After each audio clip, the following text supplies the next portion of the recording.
Welcome to Mr. Brain English, friends. Today we are starting a long, calm, beginner-friendly English conversation. Simple English, slow speaking, friendly tone, and a lot of real-life talk. And with me today, our sweet guest, Luma.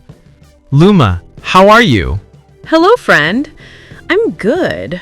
I'm relaxed and honestly a little excited too. Long podcasts feel nice to me, like talking to a close friend in a quiet room. Thank you for inviting me again, Sam. We are happy to have you, Luma. Our listeners love you. They always say your voice is soft, your English is slow, and everything you say feels easy to understand. Perfect for beginners. Aw, that is so kind. I speak slowly because I want every listener, even the person who knows just 20 words of English, to enjoy this podcast without fear. I think slow English builds confidence. Exactly. English is not a race.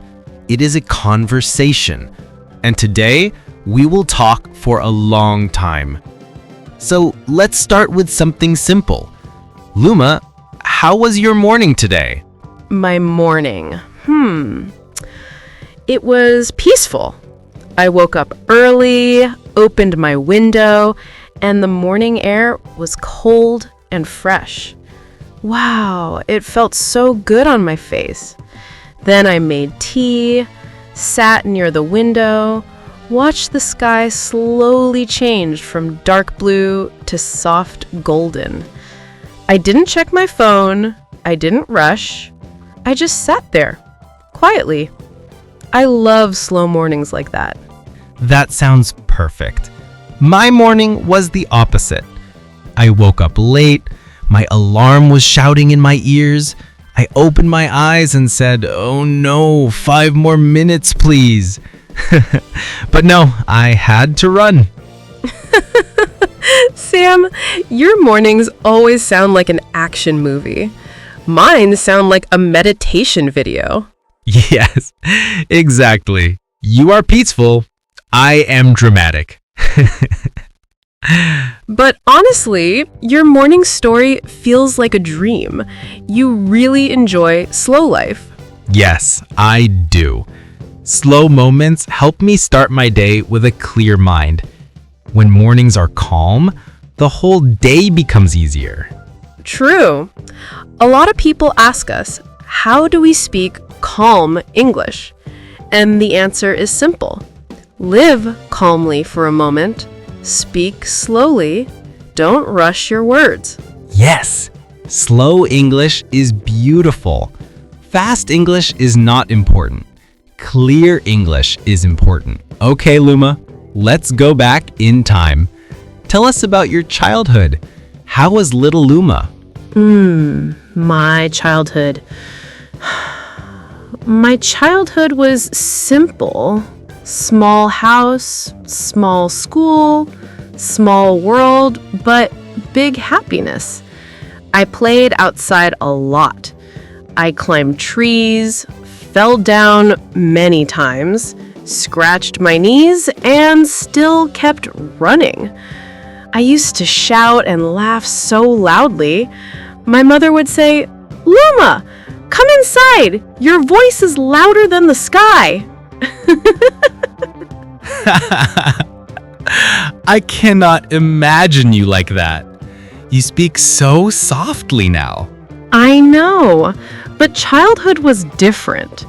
I was a wild kid, always running, always exploring, always curious. Tell us a funny memory from your childhood. Let me think. Oh yes!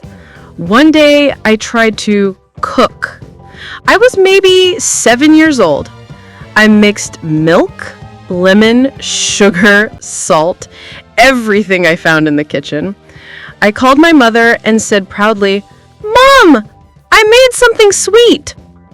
She tasted it and said, "Luma, this is not food. This is a crime.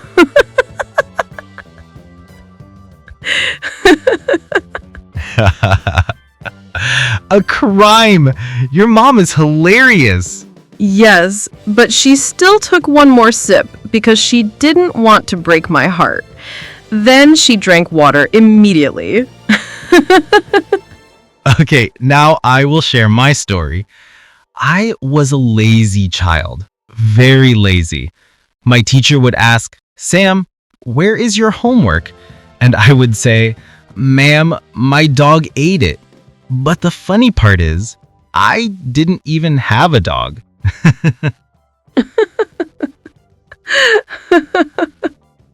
Yes, creative excuses or my talent.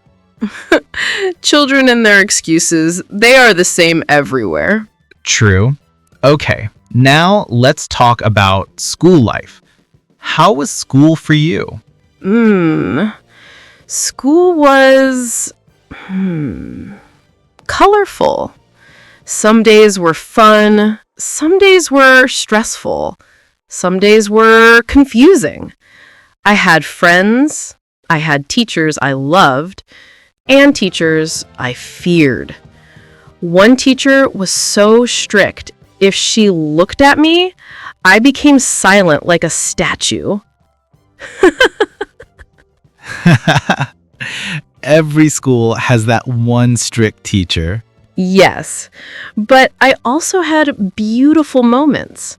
Playing during lunch break, sharing food, laughing with friends, talking about silly things, and dreaming about the future. And did you ever get in trouble? Yes, one time. I talked too much in class. The teacher said, "Luma, stand outside." And I said, "Okay, ma'am, but can my friend come with me?"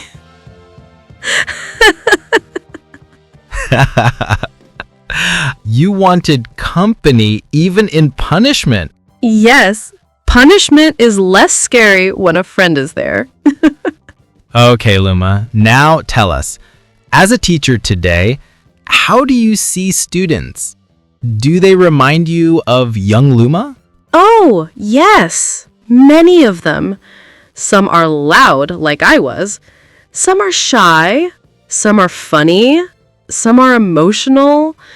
I see a little part of myself in every child. And that feels special. Like life is repeating in small ways. That's deep. And when you go home after a long day, how do you relax? I change my clothes, wash my face, sit quietly for a minute, and then make tea. Tea is my therapy. After that, I read something small, or listen to music, or sometimes just stare at the ceiling. Staring at the ceiling is powerful. Many great thoughts start there. Yes, ceiling therapy. Luma, what stresses you the most? Thinking deeply. When I feel I'm not doing enough. When I think, am I teaching well? Are my students learning? Am I improving? These thoughts sometimes make me heavy.